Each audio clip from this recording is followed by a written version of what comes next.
Hey everybody, it's Heather and welcome back to Sunrider Liberation Day, the return chapter. Right, that's where we left off. We had a choice in front of us. We're kind of cornered in the engineering room. She looks pissed, she's smug as fuck, he's an idiot, she's a deceitful lolly, and Sola's feeling very Sola right now. Anyway, yeah, we can either get a Saga to kill Chigara, we'll try, I still don't see how we're gonna do it, or we can get, try to get on the ship with Sola. Don't think that's gonna happen either. This is pretty fucking brutal. I don't want to have to do that. The game isn't going to force me to, so let's try escaping right now and see what happens. No, I can't dirty Asaga's hand like that. Changing the future is my responsibility and mine alone. I can't offload that burden to someone else out of convenience. She'll whisper to Sola.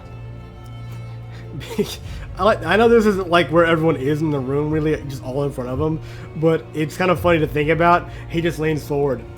Shields, the other Shields here looking over like, what the fuck? Just, Sola. Hey, Sola. Hey, come here. I have a plan.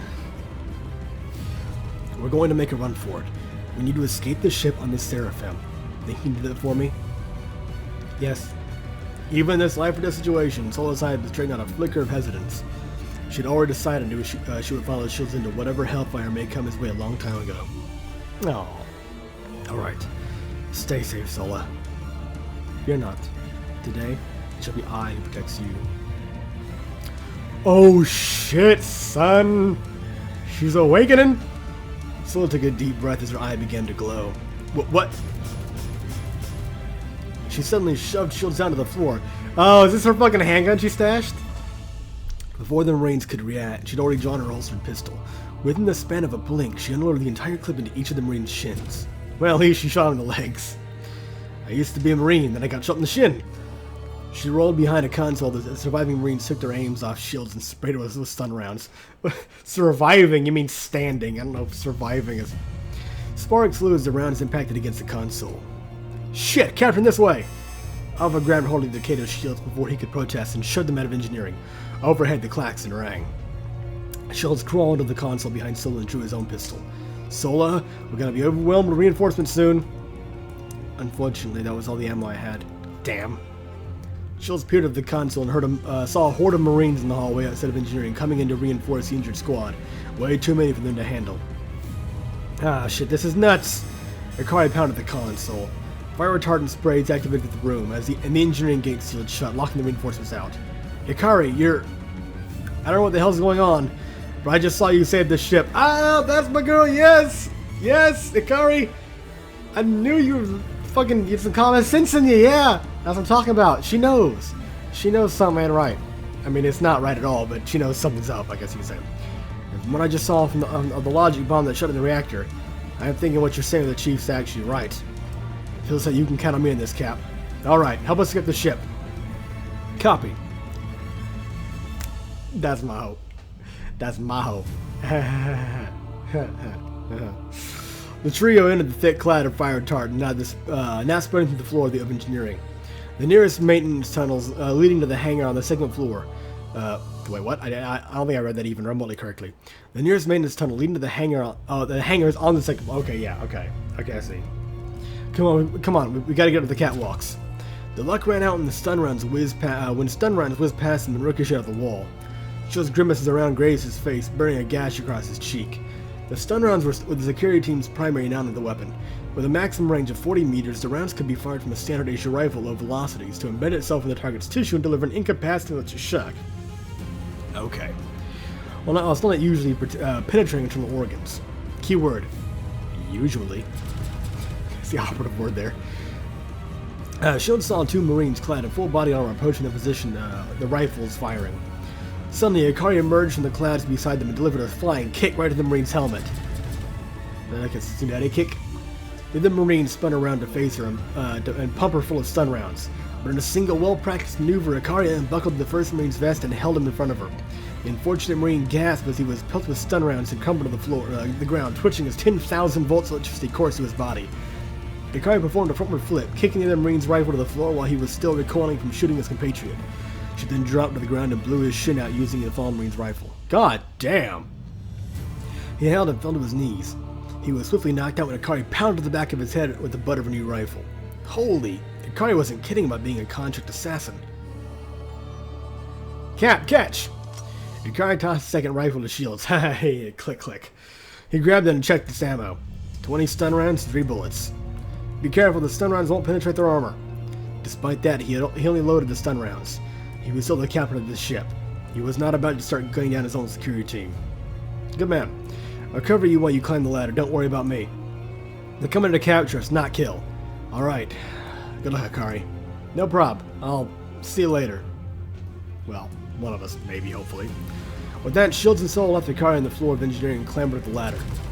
They ran across the catwalk and stun rounds pelted their position, bouncing off the walls and the railings. Damn it! Shields shot shock rounds back as he ran, at least trying to force the Marines back into cover. Just then, the entire ship lurched as a massive explosion reverberated throughout the hull, sending Shields and Soul tumbling to their faces. Shit. That can only mean the nightmare sent us back for another round. But maybe we could use this chance as an opening. Shields picked himself and Sola back up and sprinted across the catwalk. The sudden explosion proved an unexpected blessing as the shock rounds momentarily ceased. Below him, Shields heard the firing of a rifle and groans as Akari dispatched more Marines under the cover of the fire retardant. Come on, Sola, here's our chance. The two of them reached the maintenance tunnel and leaped to the gate. They scrambled down to the hangar as the entire ship rumbled and rattled. Shields and Sola emerged from the maintenance tunnel on one deck below.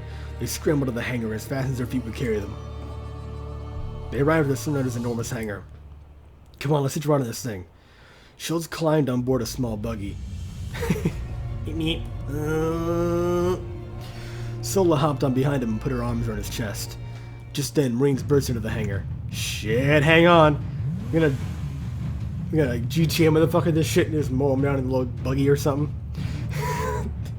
That's terrible but funny. They put the pedal to the metal just as they opened fire. The buggy's wheels screeched as the two took off, shock rounds streaming past them. Stop them! The entire floor of the hangar was approximately 200 meters across, and the crew frequently used motor vehicles that quickly traversed across the distance. However, never before in the Sunrider's history did the ship's captain race across the floor of the hangar in a buggy with a girl wrapped around him while being chased by half the ship's security team.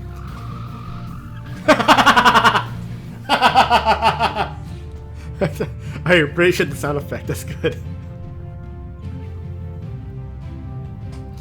Okay, what's...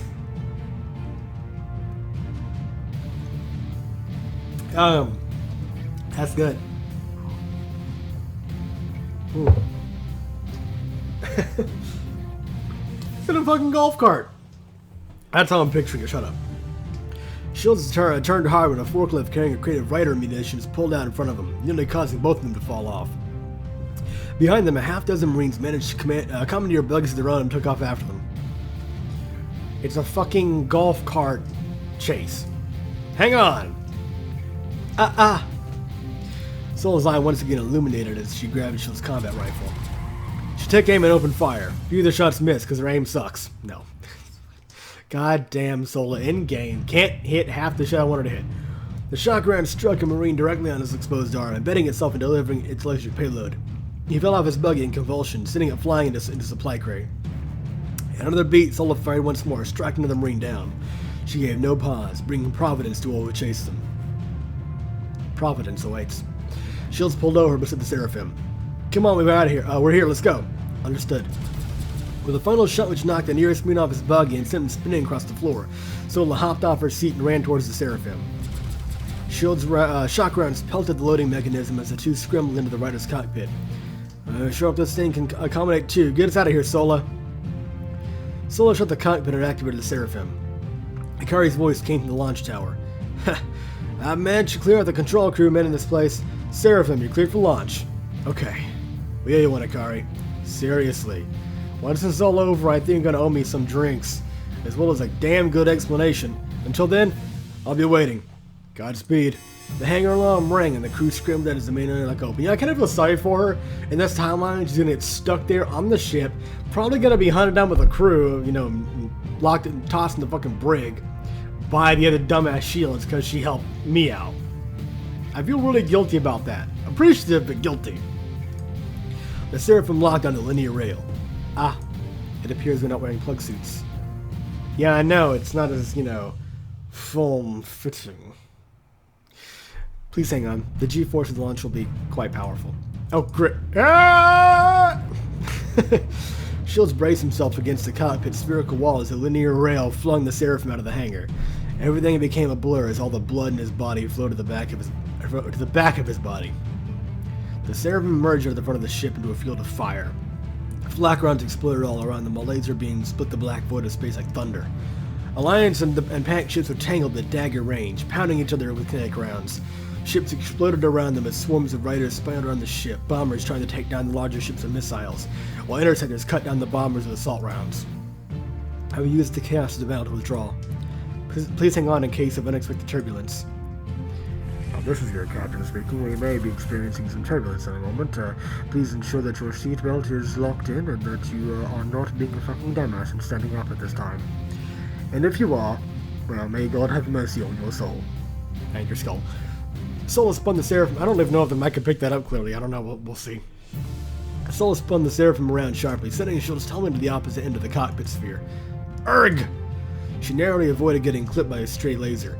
On the opposite side, a homing missile headed straight towards them. With another emergency maneuver, Sola spun the Seraphim and dived. The missile adjusted its course after them, directly into a wall of flak. The cockpit shook as pieces of the missile struck the rider, causing no damage except the shield's already battered body. He felt nausea building up within him, as the sphere shook and revolved around the Seraphim's evasive maneuvers. I am sorry. Don't worry about me, just focus on getting us out of here. Understood. Shield saw a Pact prototype unit making a beeline for their position. The Seraphim opened fire, clipping its right rear thruster with a well-placed snipe. The prototype unit spun in circles as it lost control. Two more, coming from above. The Seraphim revolved above and loosened their round, catching one of the prototype units directly in the gut. Its reactor exploded in a blue fireball, sending its limbs flying. The second prototype unit opened fire, spraying the Seraphim with pulse bolts. Sola slammed the thruster, sending shields flying into the roof of the cockpit. The bolts sailed safely past behind them. Arg! Don't worry. Understood. The prototype unit loosed a rack of missiles.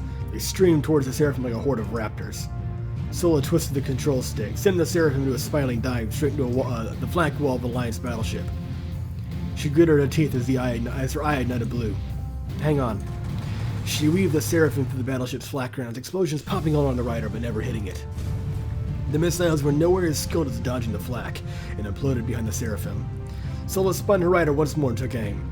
The third prototype unit disappeared in a brilliant flash of blue as Sola once again bullseyed its reactor. Ha! Shields peeled himself off the cockpit's wall, bruised but still conscious. Did we get the last of them? My head, my everything. Oh no. His heart sank when a new massive rider appeared before them. One which struck terror into Shield's heart. Shit. Haha. So this is where you were hiding. But this is where your mission ends. The Nightmare Ascendant raised his powerful gun and took aim. Before it could fire, it was developed in explosions. Oh no. Please, Ikari, don't die. Oh, and Phoenix and Paladin coming to assist. Hey, yeah! I'm your enemy prototype. The Phoenix raced ahead and came at the Nightmare Ascendant, katana drawn. The Nightmare Ascendant met the Phoenix's blade with his own. In a grand display of its overwhelming strength, the Ascendant shoved the Phoenix away with like a titan pushing back the valiant hero who had dared stand against it. We'll distract it. Sola, you know what we have to do. Yes. Shield's heart pounded as the Seraphim hit its thrusters, leaving the Nightmare Ascendant to Ikari and Kriska. You two, don't die. Shields balled his hands into fists. He desired with all his heart to remain with the others of the battle, but his own mission was too great to abandon. And he can only trust in their girls. Come on, Mother Saul, you had better pull through. With that, the Seraphim left the battle behind and vanished into the abyss of space. 3 hours before the Liberation Day Massacre. Oh well. So it seems like maybe they won the battle?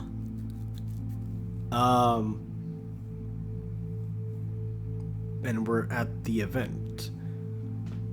Shields waited with Sola on the upper balcony of the ward hall. They had waited at this position for the better part of the past 20 hours. Shields had the advantage of knowing where the celebration party was going to be held in advance. Thanks to his dramatic escape in the Sunrider, security of the celebration would certainly be on the lookout for him, but they would never expect that he had already arrived at the site hours before when the battle, much less the party location, was even decided. News of the liberation of Sarah had finally hit the holonet. After a night of desperate fighting, the tide of the battle had finally turned when Jigar devised a method to interfere with the prototype's brainwaves by entering their mind stream. This allowed Venusaur Fontana to regain control of his ships and launch a devastating pincer attack on the remaining Loyalist Pack forces. When the prototype leader fell on the Nightmare Ascendant, all remaining Pact vessels surrendered unconditionally. Venusaur Fontana, newly instated leader of Pact, shortly thereafter announced his intent to sign a peace treaty with the Solar Alliance, where Pact relinquished all military control of the Neutral Rim. A victory celebration wherein Chigara would be awarded with the Ferelden Cross was announced as well. Basically, nothing's changed from the past. Everything we did to this point was meaningless, but now is the time when we can make everything right. The time's finally come. To do what? The Shields looked down to the stage from the balcony. A perfect sniper's... Oh, no. The music, yeah. A perfect sniper's perch. He was approximately 150 meters from where Chigara would stand at the stage to accept the medal, and then drop a pair of hunter drones into the hall. Too far for shock rounds, but more than close enough to sniper dead. Oh, that's why it established specifically the range that the stun rounds. See what you did there. I like it. But more than close enough to sniper dead. Shields closed his eyes. This was the only option he had left. Everything else had failed. Chigara. His heart pounded. Sweat matted his uniform. This would be where he would kill the former love of his life. Sola wrapped her arms around him. He put his hand on hers. Just a bit more, then we'll be through with this mission. I'm the better marksman. I shall hit the shot. No. From this distance, not even I can measure the scope. This is my mission. It's the reason why I was sent here. I'm going to be the only one to bear this burden. It is mine to carry. Doing his best to force a smile on his face, Shields put a hand on top of Sola's head and patted her soft hair. You just stand guard. Make sure our position isn't detected. Understood. The two of them once again sat down and waited. Yeah, thank you. Finally, the moment came. The award hall was filled with guests. Shields grabbed the rifle and looked down to the scope. Sure enough, he could see himself and Chigara sitting on the front table. Chigara stood and walked towards the stage. This is it. Sweat dripped down his nose, despite the air-conditioned hall. He could hear his temples pounding as blood coursed to his head. If his heart pounded any louder, he feared he would go deaf.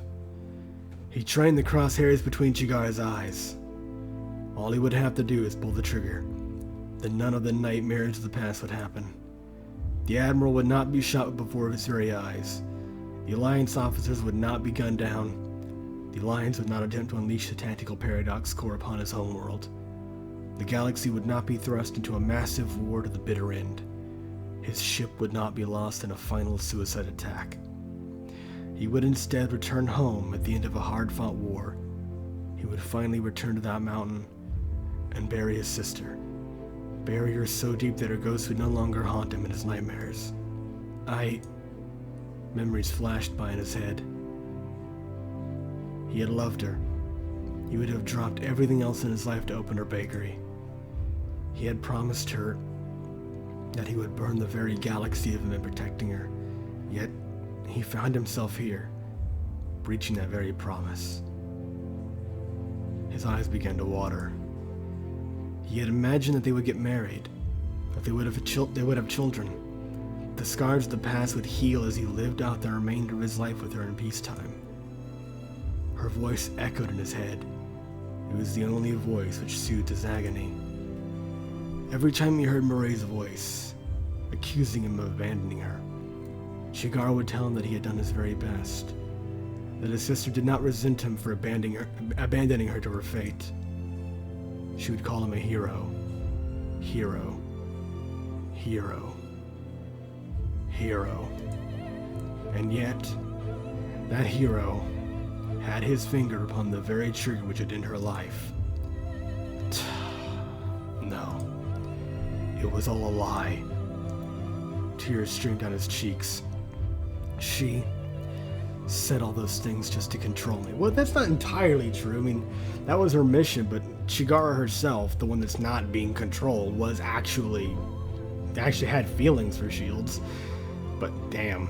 I guess in a way it's easier to kill her if he tells himself that it wasn't her, that it was something controlling her, that it was never sincere at all, you know? In the end, she was nothing but a prototype. She betrayed me, betrayed everyone. Yet his heart twisted so, he could no longer breathe.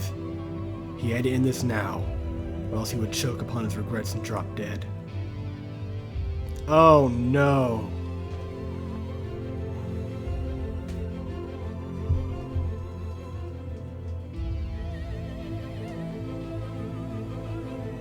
Okay. I'm gonna end this here. Okay. This is gonna suck either way, I think. Yeah. So anyway, thank you very much for watching, and I will see you in the next video when I will have made a decision and we will see what happens. Whether I choose to let her live or die.